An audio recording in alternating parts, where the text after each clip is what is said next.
talk about needing some breaks to win a championship. Let's not underestimate or undervalue the face-off man. Bill Tierney was a question mark for this program last couple of years. Trevor Baptiste was on his way to Franklin and Marshall. Yeah. He changed his mind, decommitted, went on a trip to Denver after he was seen at a camp by Dylan Sheridan. He opened up his commitment, went to Denver, went on to become the best face-off guy in the country as a freshman. How do you describe the art and science of facing off? I'd probably say facing off is a mixture of different things, you know.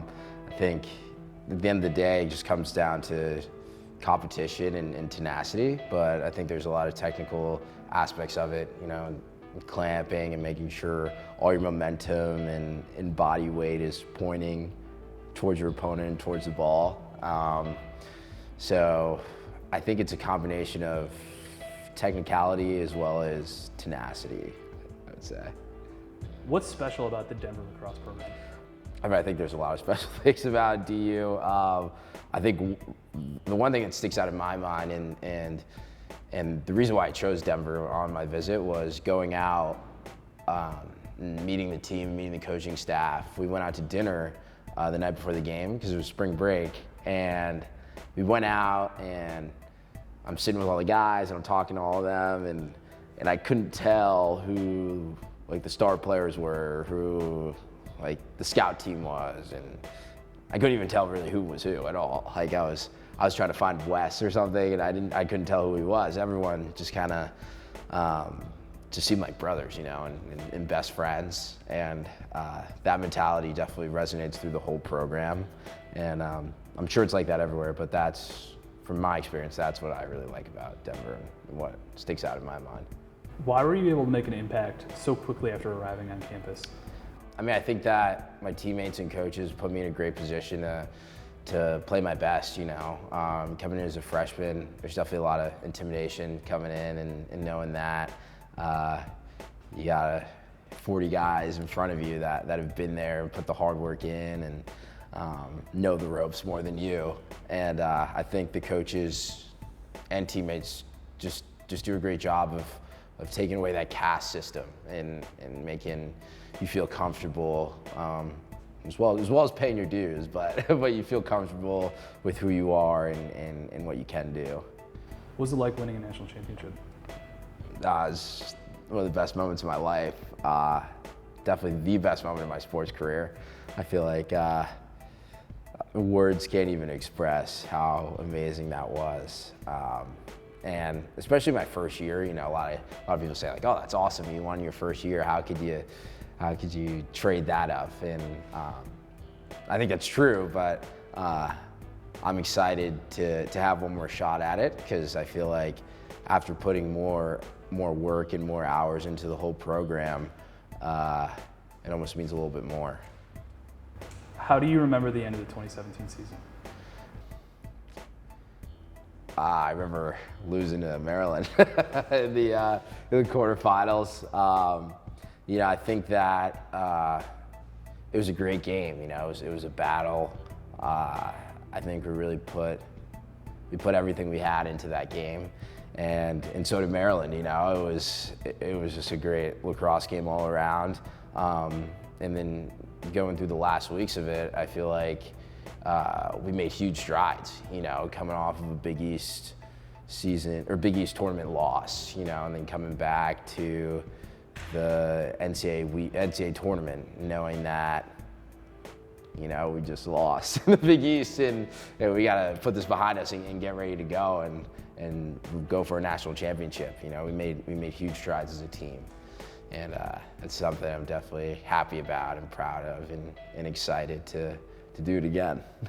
How do you translate the way that season ended into preparing for your 2018 senior season? For me personally, it made me really hungry, you know, and I think the whole team can say the same thing. You know, I think quarterfinals is huge, and if you look at the breakdown of our team, you know, like I said earlier, our class won our freshman year, you know, but previous to that, after that, we haven't made it to championship weekend until last year, you know, so my sophomore year, we lost in the first round. So if you kind of trickle that down to the whole team, last year we had 2 classes that have never been to the Final Four, you know, and I think that a lot of those guys were putting a lot of minutes in for us, sophomores and freshmen, and I think they got a little taste of what championship weekend's all about. And relative to our team, when I was a freshman, you know, we went to, I think, 4 of the last 5 Final Fours, you know, so everyone kind of had that experience and that motivation. So I think that as a whole unit, now we're going to have 3 classes that have been to a Final Four that know what it's going to be like to go that far and what it takes to go that far. Entering your senior season, you're positioned to finish your career statistically as the best faceoff specialist of all time. What does that mean to you? I mean, it's exciting. I think, you know, I'm just trying to take it one face-off at a time, and most importantly, just win a national championship with my team, you know. And if that means I have to win every face-off, I'll try my best to do that. And if that means I don't have to win any face-offs, then I'll do that. You know, I just want to do whatever it takes to win. Is there one face-off that stands out in your college career above all the rest in terms of the most memorable? Yeah, I'd say there's 2. One, it's kind of funny. Against Notre Dame, my sophomore year, it was at Notre Dame. We went into overtime. We took the overtime face-off, and I won it. I kind of threw the ball out. I ran after it. I picked up the ground ball, and then I'm running. I'm just running because they're sending everyone after me. You know, I think they double pulled the wings, and they got like 2 pulls on me, and I can't even like lift my head up. I'm just running for my life, and I keep running. I get into the box, and I'm like getting closer to the net. I'm like, oh my gosh, like, I might have to shoot this ball. And then Coach T called timeout right before. So there was one. And then I'd say the second one was against Duke my freshman year, my first collegiate game. I think the first face-off of the game. I don't think I won. I don't even remember if I won or lost, but just going into my first collegiate game, taking a face-off against Duke in Georgia was pretty cool, against like a huge crowd, or in front of a huge crowd. It was a great feeling. Is there a guy that you face off against frequently enough that you would consider him to be a rival or a nemesis? This year, I would say Zach Malillo, you know, because he's I faced off against him a bunch. I faced off against him a lot in high school too. I mean, I have tremendous respect for him. You know, he's another New Jersey guy. He's a great face-off guy. Works really hard. But I feel like a lot of my nemesis, you know, or nemesis, kind of graduated. You know, Kyle Rowe was one of them. I faced off against him a bunch. PJ Finley was another one. Jake Withers was another one. You know, so all those guys are kind of gone now. So I'm excited to see who's next, you know, because there's always going to be great guys out there that and a lot of challenges this season. So you mentioned who's next. I want to ask about what's next. You can argue that nothing in the sport of lacrosse has changed over the last 5-7 years as much as the position of facing off. What does the future of facing off hold? I'm pretty interested to see. You know, I think face-offs became a huge part of the game because it was so possession-centric. You know, it was so focused on possession, and if you can secure more possessions for a team, you'll have a significantly higher chance of winning. But now, with talk of a shot clock, you know, I think it's going to mix things up a little bit for the face-off. Because they're not going to mean as much. They're not going to mean as much. There's not going to be so much stress on the face-off if there's a 60-second shot clock. So there's that. And then I think the shot clock, if it comes into play, I think it's going to make face-off specialists more of a threat on the field, and they're going to have to become better players, you know, because if you only have 60 seconds to take a shot, you can't. You know, you win the face-off, say you got to run into the box, you pass it down to your tack, maybe you're on the other side of the field. By the time you get off the field, you know, that could be 15 seconds out of your possession, rather than kind of running a quick offensive play, or say if you want to run early offense with your rope unit and with your poles and face-off guys, by the time your set offense gets in, you could have 30 seconds left. So you got to be efficient when you're on the field. So I think that's going to be the future. But I think it's pretty contingent on the shot clock or not. And I think another note on that is seeing how the position is becoming specialized so young.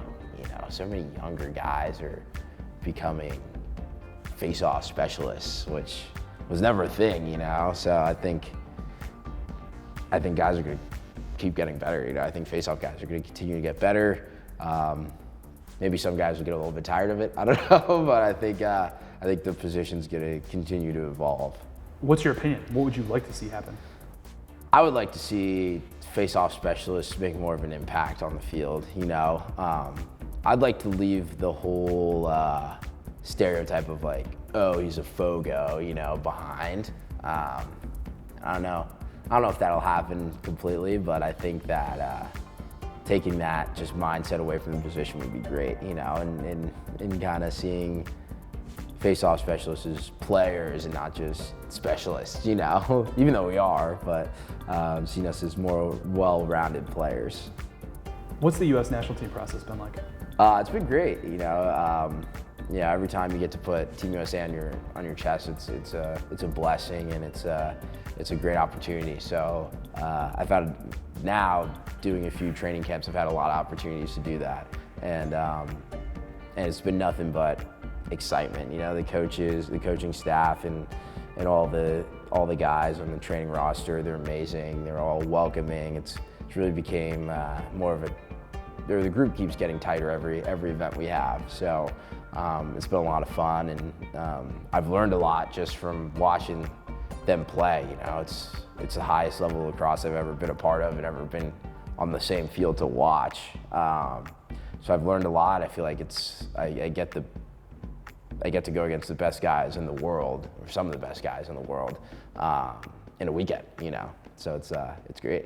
What would it mean to you as a representative of the community of face-off guys to be the first face-off guy to win a toward? Obviously, winning the towards honor is a huge honor.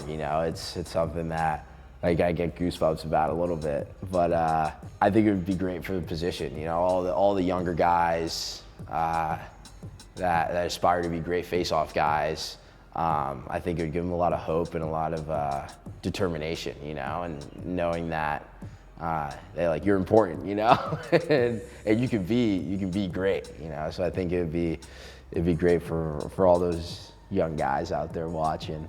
But yeah, I hope maybe we'll see.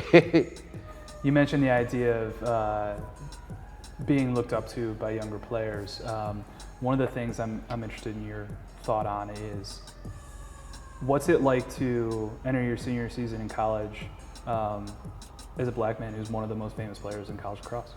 I mean, it's great. I think it's amazing for the sport.